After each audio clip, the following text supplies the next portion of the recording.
हमने कई बार आपको बताया है कि वक्फ बोर्ड कोई संस्था नहीं है। वक्फ बोर्ड बाकायदा एक वायरस है, एक ऐसा वायरस जो कि देश की जमीनों को अपने शिकंजे में लेता है और कोई कुछ नहीं कर पाता है।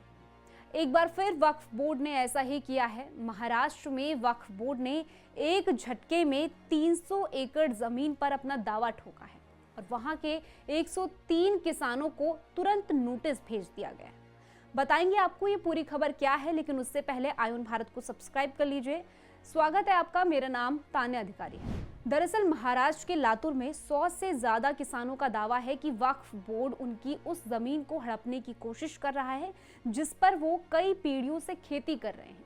किसानों का कहना है कि ये दावा महाराष्ट्र राज्य वक्फ अधिकरण में दायर किया गया है और कुल 300 एकड़ जमीन रखने वाले 103 किसानों को नोटिस जारी किया गया है। लेकिन सवाल ये है कि महाराष्ट्र के किसान जो कि अपनी जमीन, जिस जमीन पर वो दशकों से खेती कर रहे हैं, उन पर नोटिस जारी करना कहीं ना कहीं वक्फ बोर्ड के मकसद को बताता है। कानून कहता है कि कोई भी व्यक्ति अपनी जमीन को धार्मिक, चैरिटेबल या फिर किसी दूसरे उद्देश्य के लिए दान कर सकता है, लेकिन ये समझना मुश्किल है कि अगर कोई अपनी जमीन नहीं देता है तो उसकी जमीन लेने की मंशा क्यों है। अगर वो जमीन सरकार की है या फिर किसान की है तो वो जमीन वक्फ बोर्ड की हो ही नहीं सकती है और इसीलिए ही मोदी सरकार का वक्फ बोर्ड में संशोधन करने का मकसद ही यही है कि वक्फ पोर्टल पर हर एक जमीन को रजिस्टर किया जाए ताकि देश भर में वक्फ से जुड़े विवादों का हल निकाला जाए। वक्फ बोर्ड को लेकर एक सवाल और खड़ा होता है कि अगर कोई वक्फ एक नोटिस जारी करता है और कहता है कि हमारी जमीन है, तो क्या सिर्फ ये कह देना कि वक्फ का अधिकार है। अब अगर महाराष्ट्र के विवाद को ही देखा जाए तो वक्फ बोर्ड ने लातूर जिले में 300 एकड़ जमीन पर दावा किया है, लेकिन ये इस्लामिक कानून ये खुद कहता है कि वक्फ बोर्ड की संपत्ति का इस्लामिक, धार्मिक और परोपकारी उद्देश्य के लिए ही किया जा सकता है। वक्फ बोर्ड की इस मनमानी को लेकर ही बीजेपी चीफ चंद्रशेखर बाबुलकुला ने जो बात कही उसको आपको भी सुननी चाहिए।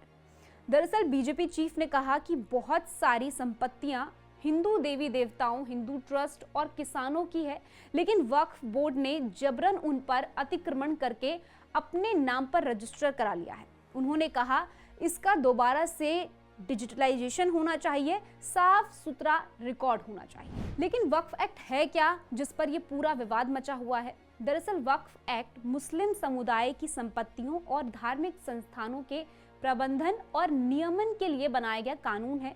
इस्लाम में वक्फ संपत्ति एक स्थायी धार्मिक और चैरिटेबल ट्रस्ट के तौर पर दी जाती है जिसका इस्लाम धार्मिक उद्देश्यों, गरीबों की मदद, शिक्षा जैसी चीजों के लिए करता है।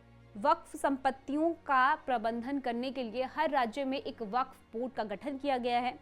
ये वक्फ बोर्ड वक्फ संपत्तियों का पंजीकरण, संरक्षण और प्रबंधन करता है, लेकिन वक्फ बोर्ड की शक्तियों में कमी करने की जरूरत तो है, ये बात सभी जानते हैं और इसीलिए ही मोदी सरकार वक्फ बोर्ड के कानूनों में संशोधन करना चाहती है।